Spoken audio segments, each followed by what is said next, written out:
tu garderas les enfants de Charlotte. Nous partons pour la sortie en famille. Ce fut la première phrase complète que ma mère prononça, après que j'eus traversé le pays. J'avais traîné ma valise à travers 2 aéroports, et pris un vol de 5 heures, tout cela parce qu'elle m'avait supplié de rentrer pour Noël. Je m'appelle Chloé Bennett. J'ai 29 ans, et je travaille comme coordinatrice logistique pour les secours en cas de catastrophe, à Portland, dans l'Oregon. Cela signifie que tout mon travail s'articule autour des urgences, des horaires impossibles, et des gens qui ont besoin de moi, quand tout s'effondre. Ainsi, lorsque ma mère n'arrêtait pas d'appeler en décembre en disant « Chloé, s'il te plaît, viens cette année. Ce ne sera pas vraiment Noël sans toi », je l'ai cru. J'ai pensé que, peut-être, ma famille me voulait enfin à ses côtés en tant que fille, et non en tant que personne chargée de régler les problèmes. J'ai utilisé des jours de congé, que j'économisais depuis des mois. J'ai payé un supplément, pour un vol en période de fête. J'ai emballé des pulls, des cadeaux, et une stupide petite décoration argentée, que j'avais achetée parce que je voulais un souvenir paisible avec eux. Mais, lorsque la porte de la maison louée au bord du lac, près d'Asheville, s'est ouverte, ma mère ne m'a pas prise dans ses bras. Elle s'est écartée, et a pointé du doigt le salon. Là, les enfants de ma sœur toussaient déjà, le visage poisseux, et se disputaient une tablette. Puis, elle a dit, bien. Tu es arrivé. Tu vas rester avec Evan et Mia, ce soir. Le reste d'entre nous part pour la visite des illuminations de Noël, dans 20 minutes. J'ai ri, parce que je croyais qu'elle plaisantait. Puis, mon frère Daniel est apparu au coin du couloir, un sourire narquois aux lèvres, et a lancé « Évitez de vous essuyer le nez sur elle, les enfants. Tante Chloé vient d'arriver. » Tout le monde a ri, sauf moi. Ma valise était toujours dans ma main. Mon manteau était encore humide, à cause de la pluie glaciale. Et, à cette seconde précise, j'ai compris la vérité. Il ne m'avait pas supplié de rentrer à la maison. Il m'avait planifié. Avant de vous raconter la partie qui a tout changé, indiquez votre position, et le temps qu'il fait chez vous en ce moment. Je veux savoir jusqu'où cette histoire voyage ce soir, et s'il fait froid chez vous, aussi. Pendant quelques secondes, je suis simplement resté là, la main enroulée autour de la poignée de la valise, à attendre que quelqu'un dise « On plaisante, Chloé ». Personne ne l'a fait. Mon père, Robert Bennett, était près de la cheminée, en train de vérifier les billets sur son téléphone. Ma sœur, Charlotte fourrait du rouge à lèvres et des chauffe-mains dans un petit sac à main. Comme si elle se précipitait pour un rendez-vous galant, et non comme si elle abandonnait ses 2 enfants, à la sœur qui venait tout juste d'atterrir. Ma mère, Linda Bennett, est passée devant moi, et a soulevé le sac à dos rose de Mia, qui était posé sur le canapé. Il y a des collations ici.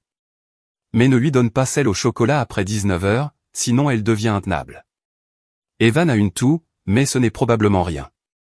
Charlotte a laissé le thermomètre quelque part. Oh, et le mot de passe du Wi-Fi est sur le frigo. Elle a dit tout cela très vite, comme si elle donnait des instructions au personnel de l'hôtel.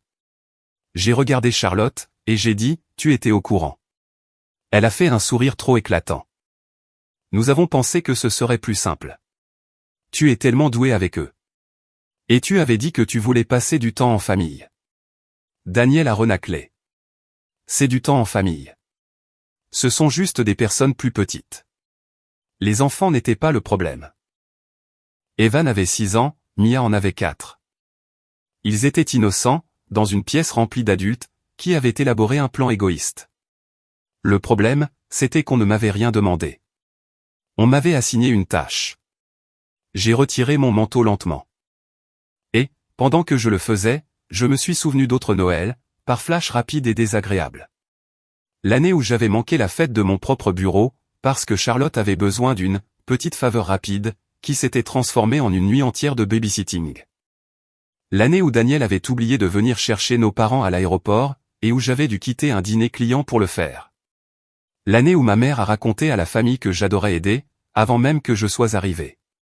Chaque souvenir résonnait, comme la même porte qui se refermait. J'ai posé ma valise à la verticale, et j'ai demandé, où allez-vous tous, exactement? Papa a répondu sans lever les yeux. Visite aux chandelles du domaine Biltmore. Réservation pour le dîner ensuite. Peut-être prendre un verre au bar de l'hôtel, si nous ne sommes pas trop fatigués. Je l'ai fixé. Et je ne suis pas incluse. Maman s'est finalement retournée, agacée que je retarde leur départ. Chloé, ne commence pas. Tu vis à l'autre bout du pays. Tu ne comprends pas à quel point cela a été difficile pour Charlotte. Elle mérite une belle soirée. Et pas moi, ai-je demandé. La pièce est devenue silencieuse. Mais ce n'était pas par culpabilité, c'était par irritation. Charlotte a soupiré. C'est juste pour une nuit. Cette phrase m'a frappé plus durement qu'une insulte. Car elle avait été utilisée pour me voler des années, par petits morceaux. Juste une nuit, juste une faveur, juste une fête, juste un sacrifice de la part de Chloé. Parce que Chloé s'en remettait toujours. Mia a tiré sur ma manche, et a chuchoté, « Tante Chloé, tu es fâchée ?» Je me suis accroupi, et je me suis forcé à garder une voix douce. « Pas contre toi, ma chérie. » Puis, Daniel s'est adossé au mur, et a lancé, « Attention, les enfants. » Tante Chloé devient dramatique, quand elle doit partager Noël. Ma mère a ri sous cape. Mon père a secoué la tête, comme si je lui faisais honte. Quelque chose en moi s'est complètement figé. J'avais passé ma carrière à élaborer des plans d'évacuation, des itinéraires d'approvisionnement, des systèmes de secours, et des sorties de secours, pour des personnes en crise. Mais, d'une manière ou d'une autre, je n'en avais jamais construit pour moi-même. Alors, pendant qu'ils s'agitaient autour de moi, enfilant leur manteau, et prétendant que mon silence signifiait l'obéissance, j'ai ouvert mon téléphone. J'ai vérifié l'application de réservation. J'ai cherché des hôtels à proximité. J'ai vu qu'il restait une chambre, dans une petite auberge.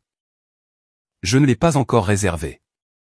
J'ai juste laissé l'écran allumé, brillant dans ma paume, comme une porte de sortie. Si vous vous teniez là, après un vol de 5 heures, et que votre famille vous traitait comme une nounou non rémunérée, resteriez-vous silencieux pour préserver la paix de Noël?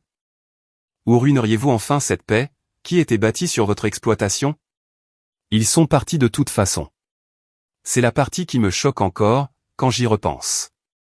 Pas une seule personne ne s'est arrêtée assez longtemps, pour me demander si j'allais bien. Maman a embrassé Evan et Mia sur le front. Charlotte m'a dit que l'heure du coucher était flexible, mais pas trop. Papa m'a rappelé de ne pas toucher au thermostat, parce que l'agence de location facturait des suppléments pour les modifications bizarres. Et Daniel m'a fait un salut paresseux, depuis le pas de la porte. Puis, ils sont sortis en riant, dans la glaciale soirée de Noël. Me laissant dans une maison étrangère, avec 2 enfants, 3 sacs de collation à moitié ouverts, un évier plein de vaisselle, et le bruit des pneus crissant sur l'allée de gravier. Pendant la première heure, j'ai fait ce que je faisais toujours. J'ai géré.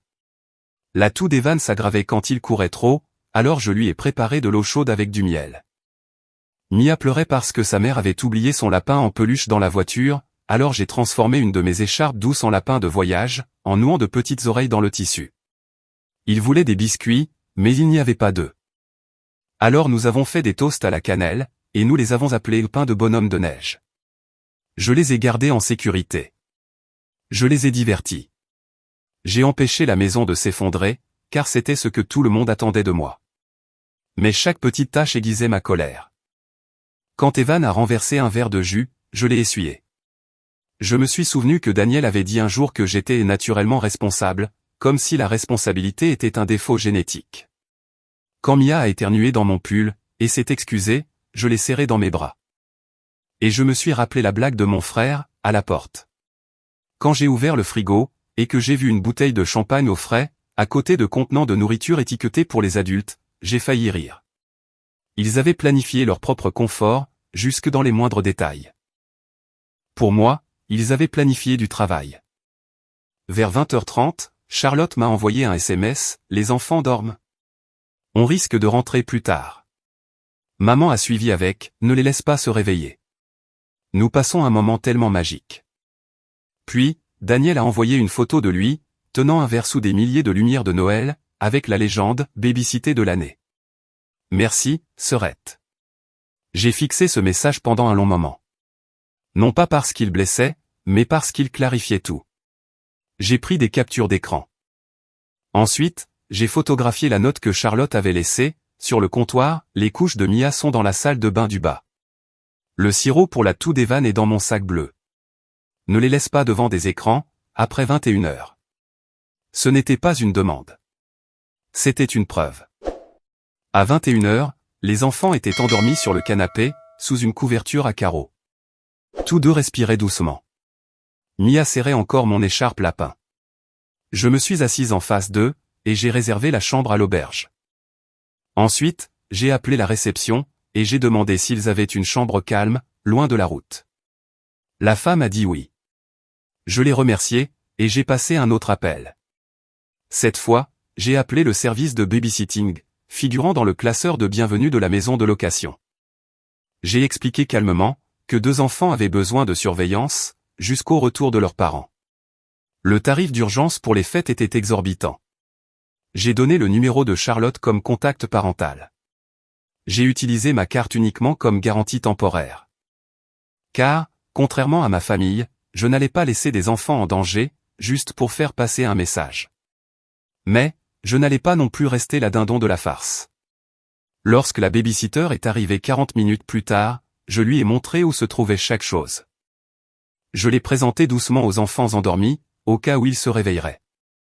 J'ai inscrit le numéro de Charlotte sur le comptoir, avec un gros marqueur noir. Ensuite, j'ai placé ma propre note à côté, je suis venu en tant que membre de la famille, pas en tant que personnel. Vos enfants sont en sécurité. La babysitter est là. La facture est pour vous. Je pars. J'ai fermé ma valise lentement, silencieusement, avec un calme étrange qui m'envahissait la poitrine. Pour la première fois depuis des années, je n'attendais pas la permission d'arrêter d'être utile. Je venais à peine de sortir dans le froid, quand mon téléphone s'est mis à vibrer. D'abord Charlotte. Puis maman, puis papa, puis Daniel. Je les ai tous ignorés, jusqu'à ce que je sois assise dans la voiture de mon chauffeur, regardant la maison du lac rétrécir derrière la vitre embuée. Le chauffeur m'a jeté un coup d'œil dans le rétroviseur. Probablement parce que le téléphone ne cessait de bourdonner contre ma paume. Mais il n'a rien dit. J'ai apprécié cette petite miséricorde.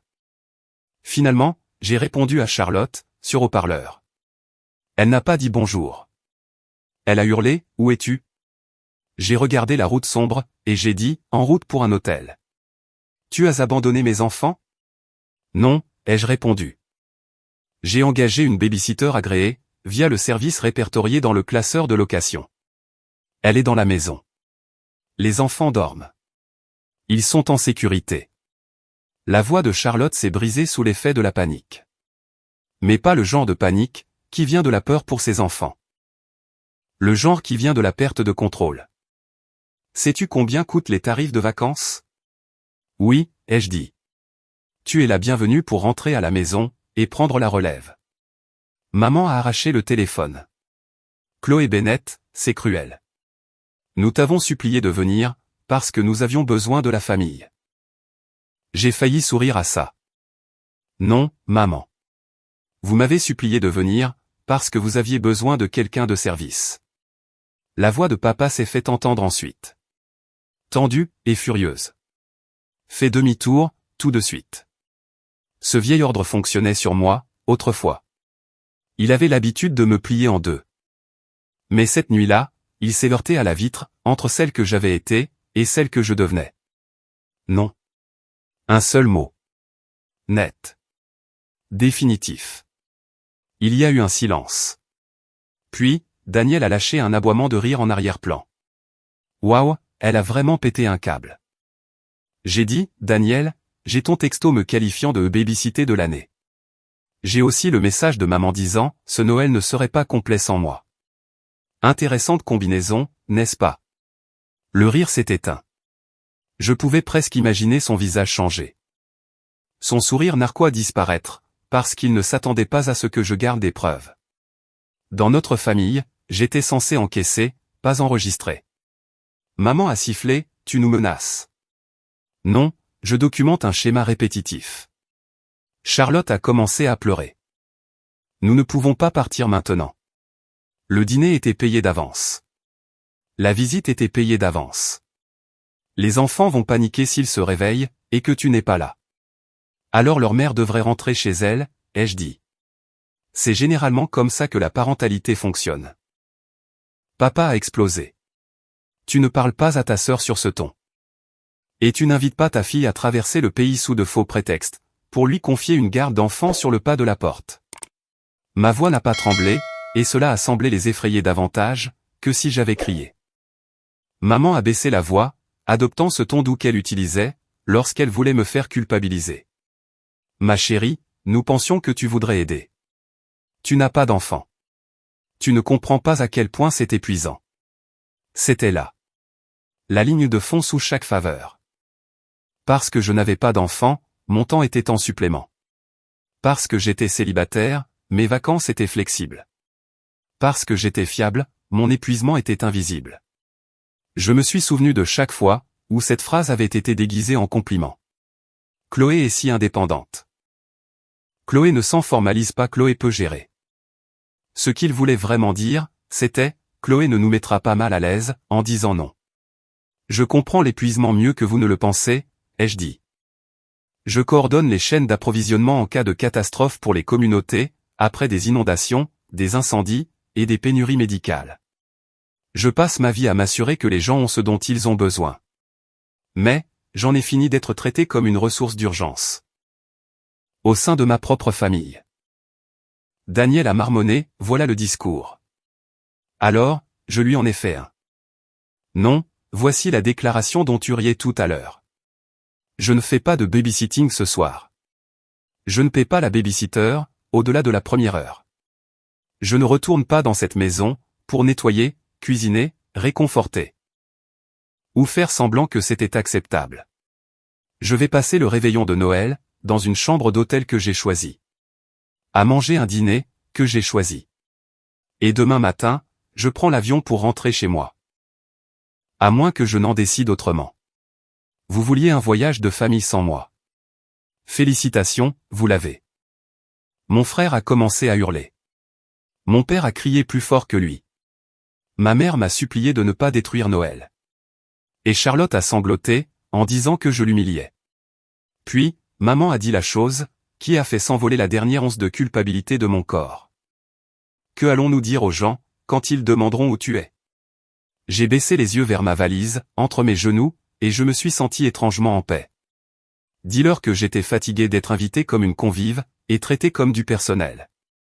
Personne n'a répondu. Pour une fois, le silence m'appartenait. Je les ai laissés parler encore 10 secondes. Ils essayaient tous de me ramener dans le rôle qu'ils comprenaient. Puis, j'ai dit, Noël était déjà détruit, lorsque vous avez ouvert la porte, et que vous m'avez donné des instructions, au lieu d'un câlin. J'ai mis fin à l'appel. Mes mains étaient froides, mais elles étaient fermes. L'hôtel était petit, chaleureux, et calme, d'une manière qui semblait presque irréelle. Il y avait une couronne sur le comptoir de la réception, un bol de bonbons à la menthe à côté du lecteur de cartes. Et une femme plus âgée, aux cheveux argentés, qui a regardé ma valise, mon visage pâle, et mon téléphone tremblant. Elle a dit, dure journée de voyage. J'aurais pu mentir. Mais j'étais trop fatigué. Dure journée de famille, ai-je répondu. Elle a hoché la tête. Comme si elle avait entendu cette phrase 1000 fois en décembre, et elle m'a tendu la clé d'une chambre. Nous servons de la soupe dans le salon, jusqu'à 22 heures. Cela a failli me briser. Non pas parce que la soupe était quelque chose d'extraordinaire. Mais parce qu'une inconnue m'avait offert plus d'attention, en une seule phrase, que ma famille ne l'avait fait de toute la nuit. À l'étage, je me suis changé, j'ai lavé l'éternuement de Mia sur la manche de mon pull.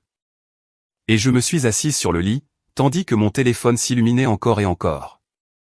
Charlotte, la nounou dit que les enfants se sont réveillés.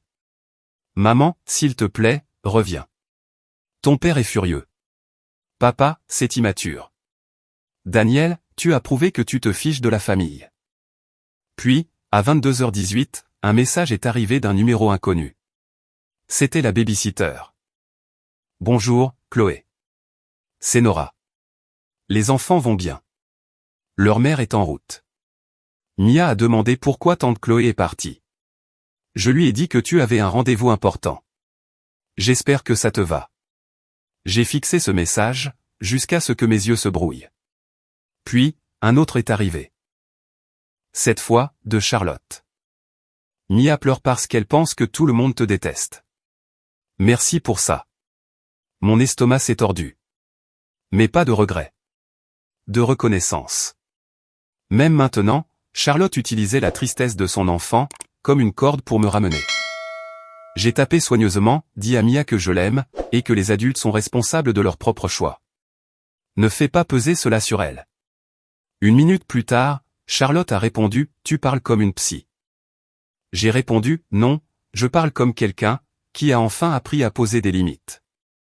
Puis, j'ai posé mon téléphone face contre la table, et je suis descendu au salon. J'ai mangé de la soupe seule, près d'une fenêtre. Tandis que la neige commençait à tapoter doucement contre la vitre. Autour de moi, il y avait des inconnus. Un couple jouant aux cartes, un homme lisant un livre de poche, une famille partageant tranquillement une tarte. Personne n'exigeait rien de moi. Personne ne m'assignait de rôle. Personne n'agissait comme si ma seule valeur était ce que je pouvais absorber. Et, dans ce silence, les souvenirs sont revenus. Mais différemment, cette fois. Je me suis revu à 22 ans, manquant mes projets de nouvel an, parce que maman avait besoin d'aide pour recevoir. Je me suis revu à 25 ans, utilisant ma prime pour payer le loyer de Daniel, après qu'il a oublié de faire son budget. Je me suis revu à 27 ans, tenant Mia bébé, pendant que Charlotte faisait la sieste à l'étage. Et tout le monde félicitait Charlotte de survivre à la maternité, alors que personne ne me demandait si j'avais mangé. Je me suis rappelé un Thanksgiving, où papa m'a tendu un couteau à découper, avant même de me dire bonjour. Et un barbecue d'été, où maman a dit aux invités, que j'étais en gros, la directrice adjointe de la famille, comme si c'était un compliment. J'avais souri, à l'époque. J'avais tellement souri, que mon visage avait appris à mentir, avant ma bouche. J'avais appelé ces moments de l'amour. Car, les appeler de l'exploitation, m'auraient forcé à agir plus tôt. Mon téléphone a vibré à nouveau. Cette fois, c'était papa. La nounou a coûté une fortune à Charlotte. Ta mère a raté le dîner. Daniel dit que tu nous dois des excuses. J'ai ri une fois, doucement dans ma soupe. Non pas parce que c'était drôle. Mais parce que leur urgence, n'était enfin plus la mienne. J'ai répondu, je dois de l'amour aux enfants. Je me dois du respect à moi-même. Je ne dois rien aux adultes, ce soir. Ensuite, j'ai bloqué Daniel pour 24 heures. J'ai mis mes parents en sourdine. Et je n'ai laissé Charlotte active, qu'au cas où il y aurait une véritable urgence avec les enfants. C'était mon compromis. De la compassion, sans reddition. Plus tard, Nora a envoyé un dernier texto, la maman est rentrée. Les enfants sont calmés. Tu n'es plus de service. Ces mots ont frappé plus fort que je ne l'espérais. Tu n'es plus de service. Je les ai murmurés à voix haute dans la chambre d'hôtel, comme une prière. Tu n'es plus de service, Chloé. Tu n'es plus de service. Pour la première fois de la nuit, j'ai pleuré. Pas bruyamment, pas de façon dramatique. Juste doucement, dans l'oreiller blanc et propre d'une chambre, que personne ne m'avait assigné. Et quand j'ai fini de pleurer, rien de terrible ne s'est produit. Personne ne s'est effondré, parce que je me reposais. Personne n'a cessé de respirer, parce que je m'étais choisi. Le monde a continué de tourner. Et, j'ai enfin compris, que peut-être, il le ferait toujours. Le lendemain matin, c'était la veille de Noël. Et, pour la première fois de ma vie d'adulte, je me suis réveillé, sans que le plan de quelqu'un d'autre ne pèse déjà sur ma poitrine. J'ai préparé du café dans la chambre d'hôtel, ouvert les rideaux, et regardé le lac scintiller sous une fine peau de glace argentée. Puis, j'ai vérifié mon téléphone. 38 appels en absence, 12 messages vocaux. Un paragraphe de maman, qui commençait par « J'espère que tu es fier de toi » et se terminait par « Ton père a à peine dormi ». Un message de papa disant « Les familles s'entraident. Elles n'engagent pas de parfaits inconnus ». Un message de Charlotte disant « Les enfants n'arrêtent pas de te réclamer. Vas-tu vraiment les punir, parce que tu es fâché contre moi ?» Et enfin, un message de Daniel, d'un nouveau numéro parce que je l'avais bloqué, « Tu as fait pleurer maman. » Bel esprit de Noël. Je n'ai pas répondu immédiatement. À la place, j'ai commandé le petit déjeuner, pris une douche, et appelé la compagnie aérienne. Il y avait un vol de retour pour Portland, en fin d'après-midi, avec une seule place restante. Cher, mais disponible. Je l'ai réservé. C'était la deuxième déclaration. La première avait été de partir. La deuxième, était de ne pas revenir. À 11 heures, j'ai appelé maman. Elle a répondu dès la première sonnerie. Haletante, comme si elle avait attendu avec le téléphone à la main. Chloé. Je prends l'avion pour rentrer aujourd'hui, ai-je dit. Non, a-t-elle murmuré, puis plus fort. Non, tu ne le feras pas. C'est Noël. Exactement. Et je ne vais pas le passer à être puni, parce que j'ai refusé d'être utilisé. Papa a pris l'appareil. Tu réagis de façon excessive. Alors explique-moi, ai-je lancé. Explique-moi pourquoi j'ai été invité avec amour, mais accueilli avec des instructions. Il n'a rien dit. Alors j'ai continué. Explique-moi pourquoi tout le monde avait des billets, sauf moi. Explique-moi pourquoi Charlotte a préparé des médicaments, des collations, des plannings, et des règles de coucher, avant mon arrivée, si ce n'était pas prévu. Explique-moi pourquoi Daniel m'a appelé le baby-sitter de l'année. Si vous me considériez comme un membre de la famille. Maman a commencé à pleurer. Nous ne pensions pas que ça te dérangerait. C'est tout le problème, ai-je rétorqué. Vous n'avez pas du tout pensé à moi. Il y a eu un petit bruit à l'autre bout, et j'ai réalisé que Charlotte était là aussi. Sa voix était rauque. Je suis désolé que tu te sois senti blessé. J'ai fermé les yeux. Cette phrase. L'excuse qui remet la douleur sur les genoux de la personne blessée. Non. Essaie encore. Elle est restée silencieuse. J'ai attendu. Pour une fois, je ne l'ai pas sauvée de son inconfort. Finalement, elle a dit, je suis désolée, d'avoir prévu que tu garderais les enfants, sans te le demander. C'était plus proche. Et, ai-je demandé. Elle a expiré d'une voix tremblante. Et, je suis désolée d'avoir agi comme si ton temps avait moins d'importance, parce que tu n'as pas d'enfant. Ma gorge s'est serrée, mais je suis resté ferme. Merci. J'accepte ces excuses. Mais je pars quand même. Maman a pleuré plus fort. Mais, et le dîner de Noël? Et les cadeaux? Que allons-nous dire aux gens? C'était encore là. Pas, comment réparer ça, mais, comment expliquer les conséquences? J'ai dit, dites-leur la vérité. Dites-leur que Chloé est rentrée pour Noël, et qu'elle est repartie, quand elle a compris qu'elle avait été invitée comme nounou non rémunérée. Papa a craqué. Ça nous fait passer pour des monstres. Alors dites-le autrement, ai-je répondu. Mais ne me demandez pas de mentir, pour que vous vous sentiez mieux. Daniel a crié, depuis un autre endroit de la pièce. Elle adore ça. Elle veut de l'attention. J'ai ri doucement. Daniel, de l'attention, cela aurait été d'être incluse dans la visite, le dîner, les photos, et les projets. Ce que je veux maintenant, c'est de la distance. Maman m'a supplié, de revenir au moins pour le déjeuner. Charlotte a dit que Mia m'avait fabriqué une décoration. Papa a dit qu'il conduirait lui-même jusqu'à l'hôtel, si je ne lui disais pas où j'étais. Cette vieille peur a vacillé, mais elle n'a pas pris le dessus. Ne venez pas ici, ai-je ordonné. Je retrouverai Charlotte dans le hall de l'hôtel pendant 10 minutes, si elle veut me remettre la décoration des enfants. Seule. Pas de discours, pas de guet-apens. Charlotte a accepté. Maman a protesté. Papa a juré dans sa barbe. Daniel m'a encore traité de reine du drame. J'ai mis fin à l'appel, de toute façon.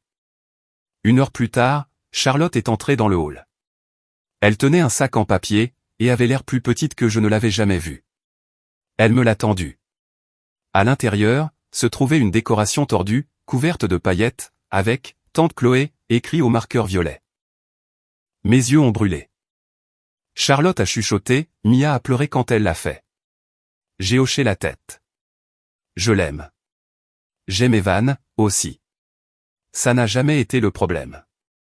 Charlotte a baissé les yeux. Je sais. Vraiment, ai-je demandé. Elle n'a pas répondu. Et ce silence a été la chose la plus honnête, qu'elle m'ait offerte de toute la semaine. Je ne suis pas retourné à la maison du lac. C'est la partie que ma famille ne pouvait pas comprendre. Ils pensaient qu'une excuse, même une meilleure, devait réinitialiser le jeu. Ils pensaient que mon amour pour les enfants l'emporterait sur mon respect de moi-même. Ils pensaient que Noël avait une autorité magique. Comme si un sapin décoré pouvait effacer des années d'exploitation, de rejet, de moquerie et de convocation. Mais, j'avais enfin appris, que le pardon et l'accès ne sont pas la même chose. Je pourrais leur pardonner un jour. Mais, sans leur remettre les clés de mon temps, de mon travail, et de ma tranquillité. Charlotte se tenait dans le hall de l'hôtel, faisant tourner son alliance, pendant que je tenais la décoration des enfants, à deux mains. Alors, qu'est-ce qui se passe maintenant, a-t-elle demandé. Maintenant, tu passes Noël avec tes enfants, ai-je répondu. Tu leur expliques que tante Chloé les aime.